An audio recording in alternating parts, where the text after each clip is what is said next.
My job is to process insurance claims. If you want to know what it feels like to slowly have your soul drained through a beige plastic tube, try it for a few years. Our office is a monument to the color taupe. The cubicle walls are taupe, the industrial-grade carpet is a slightly darker taupe, and the low, oppressive ceiling tiles are a taupe that has surrendered to a yellowish despair. The only sound is the hum of old computers and the rhythmic, soul-crushing thump-thump-thump of the industrial printer in the corner. In this sea of beige there was Katrin, and Katrin's mug. Katrin was efficient, a ghost in a sensible blouse. She'd appear at her desk at 8:59 a.m., work with a silent, terrifying focus, and vanish at 5:01 p.m. No chit-chat at the water cooler, no birthday cake in the break room. She was a closed loop, and at the center of that loop was her mug. It was, without exaggeration, the ugliest mug I have ever seen. A squat, heavy ceramic thing in a shade of beige that made the rest of our office look vibrant. Over the years, the inside had become a Jackson Pollock of brown tea stains, a layered history of every brew she'd ever had. It was genuinely disgusting, but it was her fortress. The rule was simple and absolute: nobody touches Katrin's mug, nobody. We learned this the hard way. A well-meaning intern once tried to take it to the sink for her, and Katrin moved with a speed I didn't think was humanly possible, snatching it from his hand with a low hiss of "Don't." The poor kid almost cried. From then on, we all knew she'd rather take a dry, scratchy paper towel and wipe the rim than let it touch soap and water. My desk was opposite hers, so I had a front row seat to the daily ritual. And my eyes always drifted to the bottom of the mug. There was a sticker on the ceramic base, a cheap, childish thing. It was a cartoon bee, faded and peeling at the edges, the kind you'd get from a dentist's prize box. The contrast between the cheerful, dumb-looking bee and the grim, stained vessel it was attached to was just weird. It was the one illogical detail in Katrin's otherwise perfectly logical, sterile existence. And it drove me crazy. Then the opportunity, a mandatory week-long training seminar in another city. Katrin announced it with her usual lack of fanfare, packed her bag on Friday and left. And on her otherwise spotless desk she left the mug. It sat there all day Monday, a silent, filthy sentinel. It taunted me on Tuesday. By Wednesday my curiosity had metastasized into a full-blown obsession. I stayed late, telling myself I had to catch up on a backlog of claims. But I wasn't looking at my monitor, I was staring at the mug. It was a biohazard. I'd be doing her a favor. A kindness, really. At 7 p.m., when the only person left was the night cleaner humming 2 floors down, I stood up. My heart was actually pounding, which was ridiculous. I walked over to her desk, my hand hovering over the grimy ceramic. It felt like disarming a bomb. I picked it up. It was heavier than it looked. I turned it over, looking at that stupid, peeling bee. Then I walked it to the breakroom sink. The breakroom sink was a battlefield of stainless steel and industrial-strength dish soap. I turned the hot water on, the steam hissing as it hit the cold ceramic. My plan was simple, a quick, thorough scrub. I wasn't trying to uncover a conspiracy. I just wanted to see the original color of the mug's interior. It was a compulsion, a need to fix this one small, disgusting thing in our beige world. I let the hot water run over it for a minute, hoping to loosen the years of neglect. The water sluicing off it was the color of weak tea.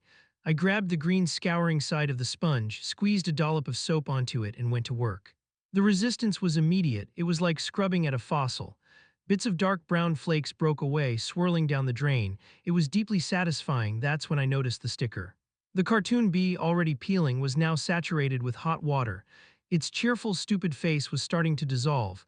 An edge lifted, then another. I probably could have stopped, tried to save it, but I was in a cleaning frenzy. I scrubbed harder right over the base and the paper disintegrated.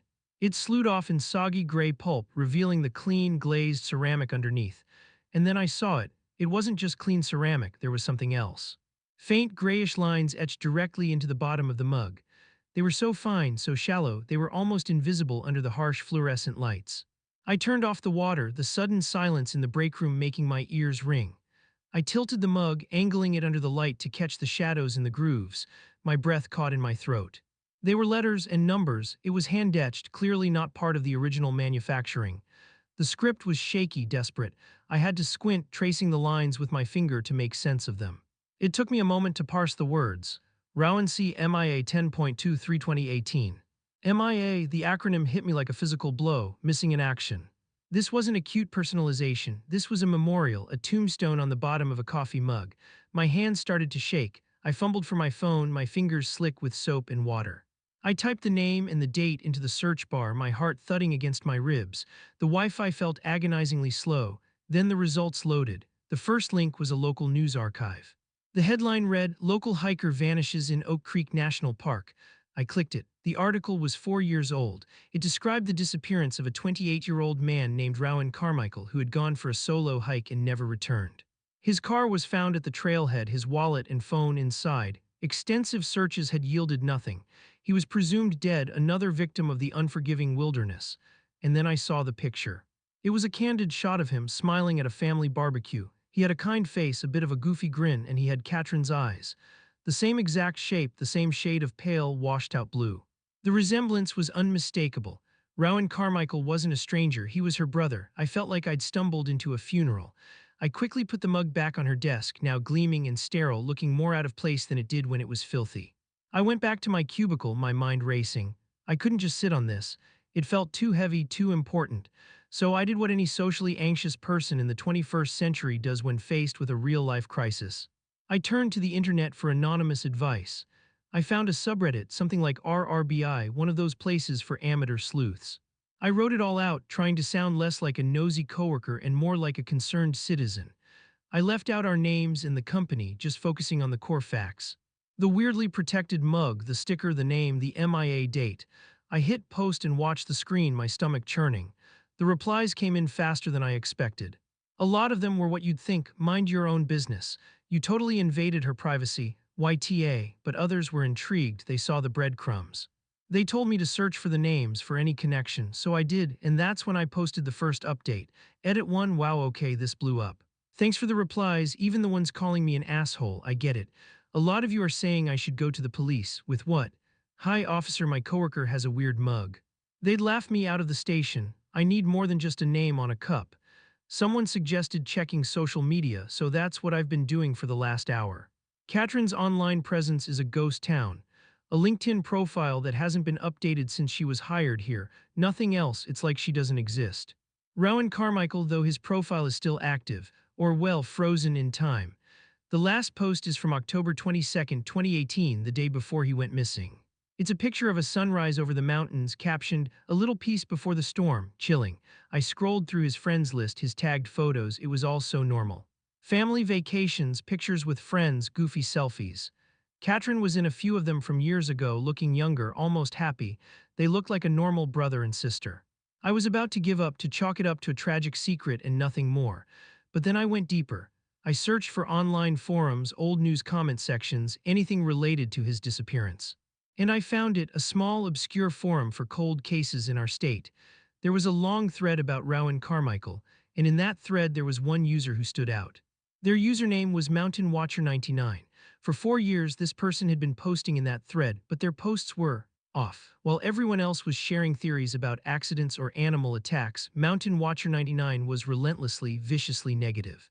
They'd shoot down any hopeful comment. Someone would post, maybe he just wanted to disappear and start a new life. And Mountain Watcher 99 would reply, people like him don't get new lives. They get what they deserve. The posts were dripping with a kind of cold, suppressed rage. It was personal. And this user seemed to know things, small details about Rowan that weren't in any of the news articles. It was unnerving. I had a sick, sinking feeling I knew who it was. I kept scrolling through the Mountain Watcher 99 posts, a knot tightening in my stomach.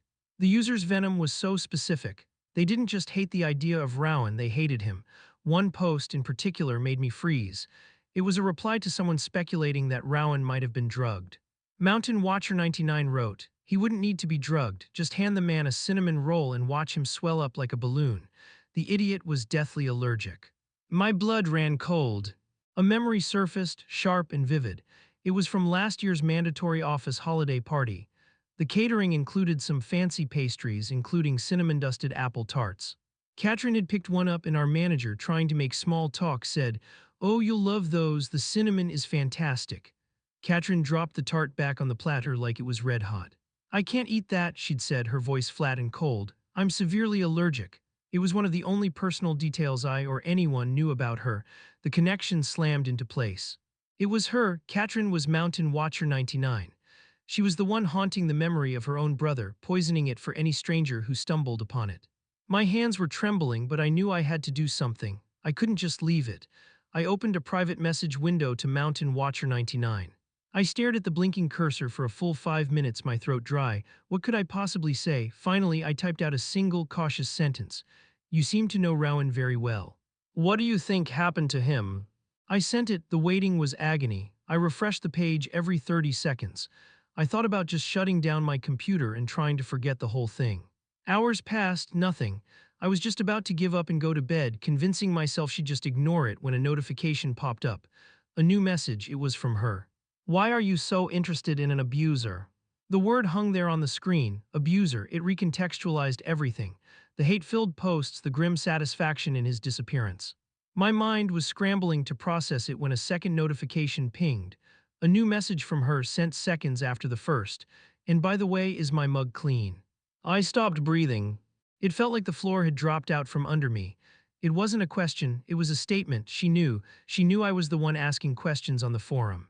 She knew I was the one who had washed her mug. This wasn't an anonymous investigation into a cold case anymore. She had been watching me this whole time. The hunter had just become the hunted. Panic, pure ice-cold panic. My apartment, which had felt like a safe haven moments before, suddenly felt like a glass box. I grabbed my phone, my fingers fumbling on the screen, and frantically typed out an update on the Reddit thread. My thoughts were a jumbled, terrified mess. Update 2, I fucked up.